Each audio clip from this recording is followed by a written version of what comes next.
அபிமா என்ன பண்ணிட்டு இருக்க? பனானா மில்க் ஷேக் தான் பண்ண போகிறது. பால் நல்லா சுண்ட காய்ச்சி ஆற வச்சிடணும். ஆற வச்சதுக்கப்புறம் தான் இது பண்ணணும். இதில் எதுவுமே நம்ம வந்து ஸ்வீட் சேர்க்க போகிறது கிடையாது. ஓகே. என் வாய்ஸ் கொஞ்சம் இதாக இருக்கும், ஏன்னா எனக்கு கொஞ்சம் உடம்பு சரியில்லை, அதனால கொஞ்சம் மொட்டை.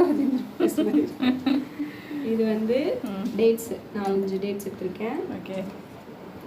அப்புறம் வந்து பாதாம் ஒரு 6 பாதாம் எடுத்திருக்கேன். அப்புறம் ஒரு ஃபுல்லாக இந்த செவ்வாழை வாழைப்பழம் இருக்குல்ல, ஆமாம், அதை எடுத்திருக்கேன். பால் வந்து நம்ம ஆற வச்சதுக்கப்புறம் அதை ஆட் பண்ணிக்கலாம். இப்போ நல்லா கொதிச்சிச்சு பால். ஆற வச்சிடலாமா? காய்ச்சி ஆற வச்ச பால் ஊற்றிக்கலாம். ஊற்றிட்டு பாதாம் போட்டுக்கலாம். பாதாம் போட்டாச்சு, நீ பைத்தியம்.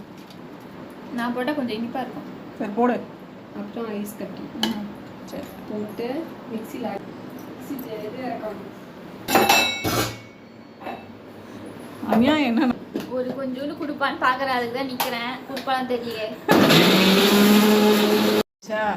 எஸ், ரெடி ஆயிடுச்சு. பால் காய்ச்சி நடக்குது தானே. சரி சரி. பாத்திரத்தை வேஸ்ட் பண்ணிக்கிட்டு எல்லாத்துலேயும் சிக்கணும். பாத்திரம் யூஸ் பண்ணுறது கூட சிக்கனம் பண்ண முடியும்.